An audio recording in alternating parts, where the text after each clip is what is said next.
Imagine powering your car with just water, no pollution, no expensive gas, just a garden hose at the pump. The idea is irresistible, clean, cheap, and everywhere. Who wouldn't want that? For decades, stories of water-powered cars have captured our imagination, often featuring lone inventors and shadowy conspiracies. The promise? Unlimited clean energy from the most common substance on Earth. But is it possible or just wishful thinking?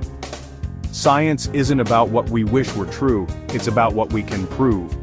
So, let's take a closer look. What is water really, and can it actually be a fuel? The answer might surprise you. Water, H2O, a substance so familiar, so essential to life as we know it. But let's delve a little deeper into its very structure. At its core, water is made of two hydrogen atoms bonded to one oxygen atom, held together by incredibly strong chemical bonds. These bonds are what give water its unique properties, its stability, and its crucial role in countless natural processes. Now let's compare this to fuels like gasoline. Gasoline and other hydrocarbons release energy when their bonds break during combustion. This release of energy is what powers our cars and generates electricity. But water's bonds are already in their lowest energy state. They're stable, content, and not inclined to release any further energy. Think of it as a tightly wound spring that has already been released. In fact, water is precisely what you get after burning hydrogen. It's the end product of a combustion reaction, the result of hydrogen atoms combining with oxygen. It's the ash left over, not the fuel itself.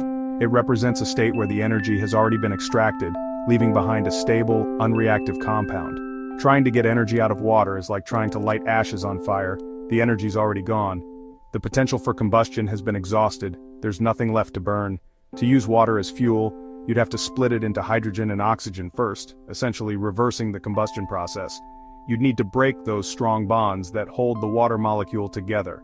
This process is called electrolysis, and it involves using electricity to force the water molecules to separate. It's a well-understood scientific principle. But here's the catch: the fundamental problem that makes water an impractical fuel source.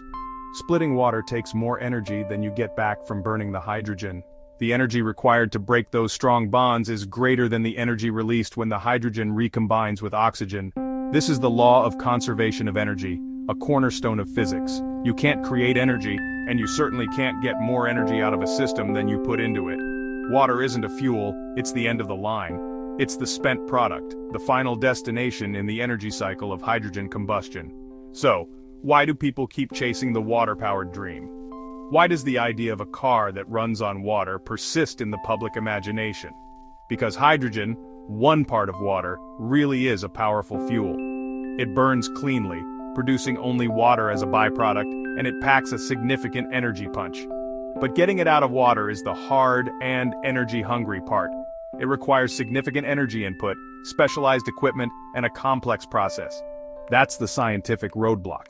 Overcoming this energy barrier is the key to unlocking the potential of hydrogen as a truly sustainable fuel source, but it remains a significant challenge.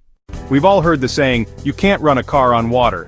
And while it's true you can't directly pour water into your gas tank and expect to drive off, the core concept isn't entirely wrong. The reality is, you can run a car on hydrogen, the very element that makes up water. Hydrogen fuel cell technology offers a promising alternative to traditional gasoline engines and even battery electric vehicles. Hydrogen fuel cell vehicles, or FCVs, represent a significant step towards cleaner transportation. These vehicles are not just a concept, they're a reality on the roads today. FCVs use hydrogen gas, which is safely stored in high-pressure tanks within the vehicle. These tanks are designed to withstand extreme conditions, ensuring the safety of the driver and passengers.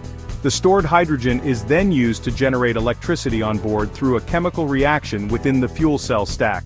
This eliminates the need for large batteries. The fuel cell works by splitting hydrogen atoms into protons and electrons. This intricate process takes place within the fuel cell's membrane. The electrons are then channeled through a circuit, creating an electric current that powers the car's motor, providing instant torque and smooth acceleration. So what comes out of the tailpipe? What's the environmental impact? The answer is surprisingly simple: water vapor. That's right, the only emission from a hydrogen fuel cell vehicle is pure water.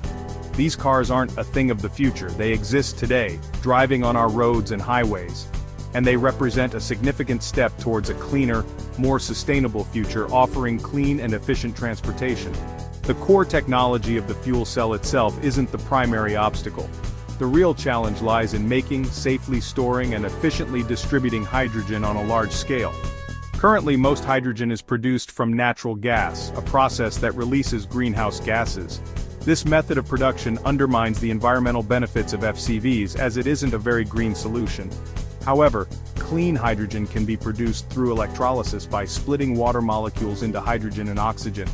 And when this process is powered with renewable electricity from sources like solar and wind, it becomes truly sustainable. The main drawback of this clean production method is that it's currently more expensive than producing hydrogen from natural gas. Storing hydrogen safely, especially in large quantities, and building a widespread network of fueling stations to support FCVs are significant hurdles that need to be overcome. The underlying science of hydrogen fuel cells is well established and proven to work. The development of a robust and cost-effective infrastructure is the key challenge that needs to be addressed to unlock the full potential of hydrogen fuel cell vehicles. Enter the world of HHO kits and water fuel cells devices claiming to boost your car's mileage by splitting water into hydrogen and oxygen on board. The pitch: use your car's battery to split water, feed the gas into your engine, and save fuel. Sounds clever, but it's a scientific dead end. The energy to split water comes from your engine, which burns more fuel to make that electricity. At every step, energy is lost, so you end up using more gas, not less. It's like trying to push your own car while sitting inside it. These devices can't break the laws of physics. The result: worse mileage, not better. The laws of thermodynamics are unbreakable. The first law: energy can't be created or destroyed, only changed. The second law: every energy conversion loses some energy as heat. A car that runs on water would be a perpetual motion machine, impossible by these laws. Every step, splitting water, burning hydrogen, running the engine, loses energy. Claims of water-powered cars or miracle mileage boosters defy these basic principles. Extraordinary claims need extraordinary evidence. So far, no credible, repeatable proof exists. Scientific tests show these devices don't work, or make things worse. The verdict: the science is clear. In the world of automotive technology, myths and misconceptions often cloud the reality. It's time to put on our myth-busting hats and dive into some common beliefs about how cars work and what powers them. Let's separate fact from fiction and explore the truth behind these automotive legends. Myth: cars can run on water. The idea of a car effortlessly running on water has captured imaginations for decades. Imagine a world where you could simply fill your tank with water and drive off into the sunset. Fact: impossible. Water is not a fuel, it's the end product. Water is already the result of combustion, meaning it has no energy left to burn. Trying to use water as fuel is like trying to unburn ashes. Myth: HHO kits boost mileage. These kits claim to split water into hydrogen and oxygen, feeding the hydrogen back into the engine to improve fuel efficiency. Fact: they drain more energy than they provide. The energy required to split water molecules is greater than the energy gained from burning the resulting hydrogen, making your car less efficient. In reality, HHO kits put extra strain on your car's electrical system, leading to decreased performance and potentially damaging your vehicle. Myth: big oil is hiding water fuel tech. The idea that powerful corporations are suppressing revolutionary technologies for their own profit is a common theme in conspiracy theories. Fact: the science is public and well understood. The principles of thermodynamics and chemistry are widely available and have been rigorously tested. If it worked, everyone would use it. If a truly viable water fuel technology existed, it would be rapidly adopted by automakers and consumers alike, transforming the energy landscape. Myth: hydrogen cars are the same as water cars. The terms hydrogen car and water car are often mistakenly used interchangeably, leading to confusion. Fact: hydrogen cars use hydrogen as fuel and emit water. Hydrogen fuel cell vehicles use hydrogen gas as their energy source, combining it with oxygen to produce electricity and water. But water itself can't power a car. The water produced is a byproduct of the reaction, not the fuel itself. The difference is crucial. Hydrogen is a real fuel, water is not.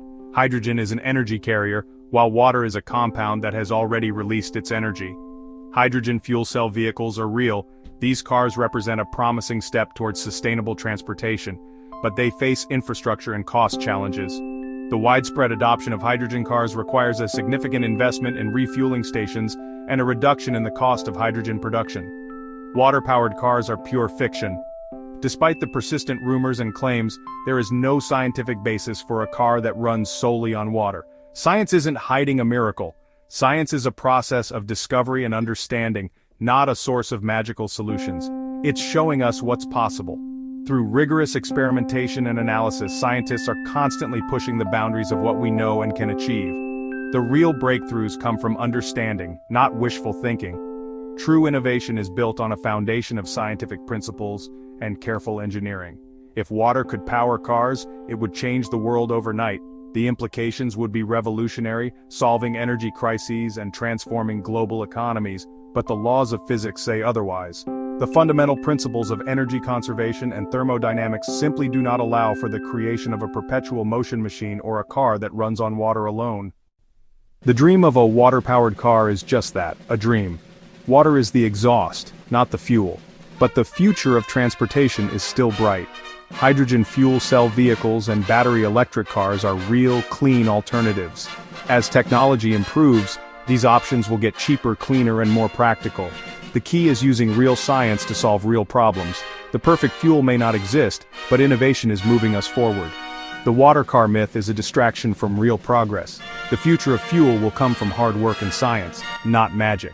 And that's something to get excited about.